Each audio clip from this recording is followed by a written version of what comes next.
한동훈 위원장의 어떤 정계 재복귀, 이거에 어떤 추동할 수 있는 게 바로 조국 대표의 움직임인 것 같습니다. 자, 바로 이 조국 대표가 제1번, 즉 자신이 국회에 들어가면 가장 먼저 해야 될 일이 뭐냐? 한동훈 특검법이다, 이렇게 주장하고 있어요. 이 경찰에서 수사를 해보니까 사건 자체가 성립되지 않는다. 그래서 불송치 결정을 내렸습니다. 경찰에서 불송치까지 한 사건을 특검법으로 한다? 그러면 민주당 내에서 고민은 뭐냐면, 이렇게 되면 이게 한동훈 위원장을 좀 키워주는 거 아닌가? 이런 지금 의문이 있어요. 한동훈 위원장 입장에서 보면, 만약 특검법이 발의된다고 그러면 어떤 식이든지 정치적으로 대응을 해야 되지 않겠습니까? 이제 그렇게 되면 한동훈 위원장의 조기 정계 복귀가 가시화될 수도 있다, 이런 생각이 들어요. 이제 그것이 어떤 면에서 보면 나비 효과가 있는 거죠. 한동훈 특검법이 자칫하면 한동훈을 정치권으로 다시 불러내는 효과, 뭐 이런 것들이 이제 예상될 수가 있다는 겁니다.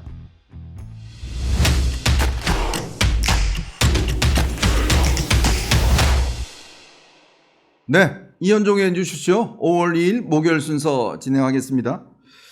이제 21대 국회가 얼마 남지 않았습니다. 오는 29일이면 21대 국회가 이제 임기가 끝나고요. 이어서 이제 22대 국회가 시작이 됩니다. 근데 역시 21대 국회가 마지막까지도 그렇게 조용하지 않는 것 같습니다. 아마 오늘 국회 본회의가 열리는데 최상병 특검법을 놓고 아마 충돌이 빚어질 것 같습니다. 일단 김진표 국회의장이 여야가 합의되지 않는 안건은 올리지 않겠다는 입장인데, 민주당은 이런 국회의장을 지금 강하게 압박을 하고 있습니다. 이제 패스트트랙에서 직권 상정이 현재 이제 돼 있습니다. 근데 이걸 본회의에 회부를 해야 되는데, 이 본회의 회부는 국회의장의 고유 권한입니다. 회부를 하지 않으면 표결할 수 없는데요. 정말 그 많은 민생 법안들은 다 내치고 이 최상병 특검법, 글쎄 이게 우리 국민들에게 먹고 사는 문제에 얼마나 중요한지는 모르겠습니다만 22대 국회 때 해도 늦지 않을 것을 지금 현재 공처가 수사를 하고 있지 않습니까? 근데 이걸 또 이렇게 강행 처리를 하려고 하는 것 같습니다. 결국 힘자랑 뭐 그 이상 그 이하도 아닌 게 아닌가, 그런 생각이 듭니다. 그래서 오늘은요, 우선 이렇게 국회가 지금 뭐 굉장히 강경 대치 국면으로 가고 있고 아마 22대 국회에는 더 할 것 같습니다. 자, 이런 상황에서 108석을 얻은 국민의힘에 지금 한동훈 위원장의 거취 문제, 또 차기 당대표를 둘러싼 지금 중진들의 결전, 굉장히 치열하게 전개가 되고 있는 것 같습니다. 이 문제를 오늘 한번 짚어보도록 하겠습니다. 자, 우선 한동훈 위원장의 인기가 뭐 식을 줄을 모르는 것 같습니다. 지금 지난 4월 11일 국민의힘 비상대책위원장을 떠난 이후에 아직까지 외부적으로 뭐 노출된 적은 없습니다. 그러나 여전히 지지층이나 일각에서는 지금 한동훈 위원장의 컴백을 요청하는 목소리가 있는데요. 자, 이런 상황에서 여론조사가 하나 소개시켜 드리겠습니다. 미디어 리서치라는 여론조사 기관이 4월 29일과 30일 양일간에 걸쳐서 여론조사를 실시했습니다. 여야의 대권주자들의 어떤 지지율, 이걸 조사를 했는데요. 일단 범보수 진영에서는 차기 대권주자 선호도에 있어서 한동훈 전 위원장이 20.9%로 가장 높게 일단 나타나고 있습니다. 이어서 홍준표 대구시장이 11.2%, 원희룡 국토부 장관이 7.0%, 오세훈 서울시장이 6.8%, 뭐 이런 순서로 나타나고 있습니다. 이것뿐만 아니라 조앤 CNI 여론조사도 하나 소개시켜 드리겠습니다. 여기서는 한동훈 위원장이 58.1%, 원희룡 전 장관이 10.1%, 오세훈 시장이 9.8%, 뭐 이런 건데요. 자, 이런 속에서 이제 한동훈 위원장 건강도 조금씩 되찾아가고 있다라고 알려지고 있습니다. 이제부터는 아마 지난번 16일인가요? 그때 비대위원들하고 이제 잠깐 만찬을 한 이후에는 외부 활동을 거의 하지 않았는데, 아마 다음 주부터 본격적인 이제 외부 활동에 나설 것이다는 전망이 나오고 있습니다. 뭐 제가 알아본 바에 따르면 아마 한동훈 위원장이 본인이 영입했던 사람들, 이런 분들에 대한 이제 아마 식사 자리를 마련하는 것 같고요. 그 다음에 지난 총선 과정에서 본인을 수행했던 사람들, 그 다음에 경호했던 분들, 뭐 이런 분들을 잇따라서 이제 외부에 식사를 하는 그런 게 아마 다음 주부터 진행이 될 것 같습니다. 뭐 이렇게 되면 이제 아마 다시금 이제 외부 활동을 하게 될 것인데요. 여기에다가 지금 정진석 비서실장 취임 이후에 한동훈 위원장과 또 윤석열 대통령 이 만남, 이 문제도 지금 물밑에서 진행이 되고 있는 것 같습니다. 뭐 그렇게 된다 보면 아마 5월 말쯤이면 사실상 한동훈 전 위원장이 뭔가 이제 공개 활동이 좀 가시화되는 그런 국면이지 않을까라는 생각이 드는데요. 그래서 아마 그때부터는 이 SNS 또 책 집필 뭐 이런 것들을 이제 본격적으로 할 것 같습니다. 그러면서 이제 지금 여러 가지 주장들이 나오고 있지만 아마 본인은 전당대회 출마, 불출마 문제에 대해서는 아직 일체 언급을 하고 있지 않습니다. 자, 그러다 보니 오늘 황우여 비상대책위가 출범을 하는데 이제 언제쯤 이 전당대회 날짜를 잡을지 또 전당대회 룰이 현재는 당원 100%입니다. 근데 이걸 어떻게 변화할 것인지 이걸 이제 결정하는 것인데 거기에 따라서 상황이 좀 변화될 가능성이 좀 있어 보입니다. 지금같이 지난번 김기현 전 대표를 뽑을 때는 당원 100%로 이렇게 가버렸죠. 근데 그것을 이제 국민 여론을 좀 감안해야 된다라는 지적들이 굉장히 많이 일고 있는데요. 자, 여기서 한동훈 위원장의 어떤 정계 재복귀, 이거에 어떤 추동할 수 있는 게 바로 조국 대표의 움직임인 것 같습니다. 왜냐하면요, 사실은 정치라는 게 본인의 뜻에 따라서 어떤 이 활동을 하기보다는 외부의 어떤 요소. 여러분, 이 윤석열 대통령이 사실 대권 후보가 된 데는 본인의 의지보다는 당시 추미애 법무부 장관의 추동, 이게 굉장히 좀 있었지 않습니까? 뭐 징계를 한다는 등 뭐 등등 해서 뭐 이런 어떤 갈등들이 사실상 이제 이 윤석열 대통령을 좀 불러냈던 그런 요인이 된 거죠. 탄압받으면서 뭐 큰다 뭐 이런 아마 원칙이 통할 것 같습니다. 자, 바로 이 조국 대표가 제1번, 즉 자신이 국회에 들어가면 가장 먼저 해야 될 일이 뭐냐? 한동훈 특검법이다. 이렇게 주장을 하고 있어요. 한동훈 특검법을 추진하겠다 하고 있는데 민주당은 아직까지 좀 조심스러운 것 같습니다. 뭐 일단 함께 할 수도 있다는 의견과 뭐 굳이 우리가 여기에 발을 담글 필요가 있냐? 왜냐하면 지금 한동훈 특검법이라는 게 이게 특검이 성립되지가 않습니다. 지금 이 원래 한동훈 전 위원장에 대한 수사는 이 같은 또 진보 진영 좌파 단체인 민생경제연구소, 촛불승리전환행동, 개혁국민운동본부, 여기가 2022년도 5월달에 한 전 위원장과 배우자 장녀를 업무방해 및 저작권법 위반 혐의로 그때 경찰에 고발한 게 있습니다. 이 딸의 봉사활동 시간을 조작하고 또 케냐 국적의 대필 작가를 통해서 논문을 대필했다. 여기고요. 또 전문개발사가 제작한 애플리케이션을 자신이 만든 것처럼 꾸며서 제출한 혐의가 있다.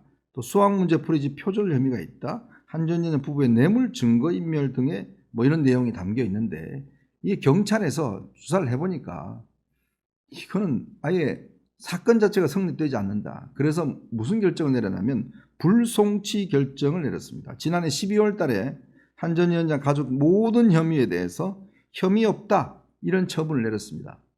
그러니까 사실 이제 이거를 혐의가 있어서 검찰로 넘길 수도 없는 그런 사건이다 라고 이제 결론을 내린 거겠죠. 자, 그런데 여기에 이의 신청을 했습니다. 지난 4월 4일 날 경찰 처분에 대해서 이의 신청을 했고 원래 이의 신청을 하게 되면 다시 경찰이 재검토를 하게 되어 있습니다. 그래서 이것이 재검토 수사심의위원회에서 재검토를 하게 될 경우에 어떤 또 결론을 내릴지 이것도 하나의 전국의 흐름과 연관되어 있는 것 같은데요. 문제는 지금 경찰에서조차 이게 사건이 안 된다, 혐의가 안 된다라고 하는 것을 특검을 도입하겠다는 거예요.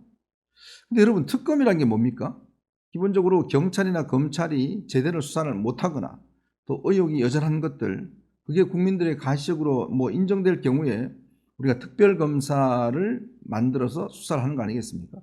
근데 역대 특검에서요, 성공한 특검이 거의 손가락에 꼽을 지경입니다. 왜 그러냐 하면 특검이란 게 해봤더니 이게 뭐 수사팀 이렇게 구성해서 하지만 이 검찰, 경찰보다 수사력이 떨어지거든요. 그러다 보니 특검이 성공한 게 별로 없습니다. 사실상 이게 이제 조국 대표의 어떤 화풀이, 분풀이, 우리 딸도 어려움 겪었으니까 너도 한번 겪어봐, 너 딸도 한번 해봐, 뭐 이런 심리 이외에는 제가 볼 때는 해석할 방법이 없어요. 즉 본인의 딸이 이 표창장 위조 뭐 등등 해서 지금 전부 다 고졸이 됐지 않습니까? 고졸이 되다 보니까 그러면 너 딸도 뭐 한번 당해봐라. 근데 지금 한동훈 위원장 딸은 꽤 공부를 잘하는 걸로 알려져 있습니다. 현재 MIT, 미국의 아주 뭐 굴지의 명문 대학교죠.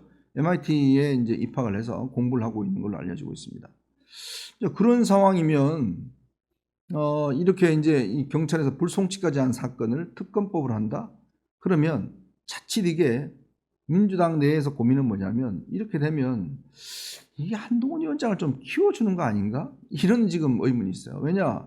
이게 이렇게 해서 만약에 아무 혐의가 없어 버리세요. 여러분 아마 기억나실 겁니다. 김남국, 최강욱 두 사람이서 뭐라고 그랬습니까? 이모를 이모라고 또 이 당시에 이 김남국이가 이야기했다가 창피를 단단히 당했지 않습니까? 물론 또 그때 또 코인도 하고 있었죠. 자, 그리고 한국 3M을 한못이라 이렇게 또 해석을 했다가 최강욱이가 아주 창피를 톡톡히 당했습니다. 그러니까 이렇게 창피를 당했는데 그래서 사실은 한동훈 위원장이 확 떴거든요. 그 국회에서 그 장면은 지금도 계속 방영이 되고 있습니다. 자, 그게 이제 결국은 헛다리 짚은 거가 지금 결국은 이제 한동훈 위원장을 지금의 어떤 위원장으로 키웠다. 이렇게 볼 수 있는데. 근데 특검법을 해서 만약에 뭐 일단 뭐 대통령이 이제 재의욕을 할지 안 할지는 모르겠지만 만약 특검을 한다 하면 그래서 혐의가 없는 걸로 드러나면 그때는 또 어떡할 겁니까? 그러면 정말 한동훈 전 위원장은 바로 대선 후보로 그냥 확 올라가는 계기가 될 거예요. 그러니 민주당 입장에서는 이게 지금 확실하지 않는 문제를 가지고 조국이가 자꾸 본인의 화풀이로 분풀이로 지금 특검을 하자고 하는데 자칫 여기에 발을 담궜다가 빠져나오지 않으면 못하면 이거 굉장히 어려운 지경에 처하지 않습니까? 그러니까 이건 아니다. 지금 특검 한두 개가 아니잖아. 최상병 특검, 김건희 여사 특검, 거기다가 또 한동훈 특검까지 한다? 그러면 국민들이 뭐라고 그러겠습니까? 일 좀 하라고 국회의원 뽑아줬더니 맨날 특검만 한다. 이 이야기 나오지 않겠습니까? 그런 의미에서 이 민주당 내에서도 우선순위를 따져보면 일단 최상병 특검이 제일 우선적인 것 같아요. 그 다음에 이제 김건희 여사 특검, 그 다음에 뭐 한동훈 특검 뭐 이런 거였는데 그러니까 결국은 한동훈 특검이 동력을 잃을 가능성이 굉장히 높고 뭐 그러다 보면 조국은 또 대법원 확정 판결이 나서 구속되는 처지에 아마 놓일 것 같습니다. 근데 이렇게 하면 한동훈 위원장 입장에서 보면 만약 특검법이 발의된다고 그러면 본인이 집에 가만히 있을 수가 없겠죠. 어떤 식이든지 정치적으로 대응을 해야 되지 않겠습니까? 이제 그렇게 되면 한동훈 위원장의 조기 정계 복귀가 저는 뭐 가시화될 수도 있다 이런 생각이 들어요. 왜냐하면 그냥 집에 있으면 판판이 당하기 때문에 그걸 일단 하기 위해서라도 국회라는 공간 정치권에 다시 들어와야 되니까요. 이제 그것이 어떤 면에서 보면 나비 효과가 있는 거죠. 즉 한동훈 특검법이 자칫하면 한동훈을 정치권을 다시 불러내는 효과 뭐 이런 것들이 이제 예상될 수가 있다는 겁니다. 자, 이런 상황에서 지금 국민의힘의 차기 당권주를 둘러싸고 처음에는 뭐 나경원 전 의원 뭐 당선인 정도로 생각했었는데 지금 보니까 유승민 전 의원도 나서겠다는 입장인 것 같고 안철수 의원도 룰이 바뀌면 나설 수 있다. 그다음에 김태호 의원도 나도 뭐 나서겠다. 뭐 이렇게 하면서 지금 뭐 굉장히 많아졌습니다. 거기에 또 원희룡 전 장관도 아마 나설 수 있다는 분위기고. 왜 그럴까요? 갑자기 이렇게 뜨거워졌습니다. 뜨거워진 이유는 결국 이제 이 조기 대선 주자들의 조기 대선 경쟁이 벌어지는 게 아니냐. 왜냐? 지금 여권에 중심이 없습니다. 그 중심이 없다는 건 뭐냐면 윤석열 대통령이 그동안 여당의 확고한 중심이었는데 문제는 지지율이 좋지 않아요. 자, 그러니 여권의 지지자들이 누굴 통해서 뭉쳐야 될 것인가? 이제 그게 없는 거죠. 이제 그러다 보니 홍준표 시장이 지금 계속 한동훈 때리면서 아까 제가 여론조사 말씀드렸습니다만은 그래서 본인이 지금 뭔가 1등 자리를 나서겠다는 것이고 나머지 지금 대권 주자들도 마음이 급한 거예요. 빨리 뭔가 좀 떠야 되는데 뜨려면 언론 노출이나 뭐 정책이는 이게 초점을 받는 게 당대표지 않습니까? 그래야지만이 뭔가 본인이 역할을 할 수 있다? 뭐 이런 심산인 것 같습니다. 자, 그러면 이들이 일단 경쟁을 하게 되면 그러면 이제 한동훈은 어떻게 할 것인가? 이 문제가 있는 거죠. 근데 우리가 유념하게 봐야 될 것은 한동훈은 지금까지 한 번도 전당대회 출마 문제에 대해서 언급한 적이 없습니다. 왜 그럴까요? 상황을 좀 지켜보겠다는 거겠죠. 왜냐? 만약 당내에서 지금 나오는 사람들 안 돼. 한동훈이 나와야 돼. 이런 여론이 만약에 점점 높아진다고 그러면 지금 여론조사 나오듯이 높아진다고 그러면 실질적으로 예를 들어서 대응할 수 있는 사람이 나와야지 그렇지 않은 사람이 나올 경우는 싱겁거든요. 아마 그런 면에서 한동훈 위원장의 이 전당대회 출마는 여전히 살아있는 변수다. 이렇게 볼 수가 있을 것 같습니다. 자, 여러분 보시면서요. 구독과 좋아요, 알림 꼭 부탁드리겠습니다. 고맙습니다.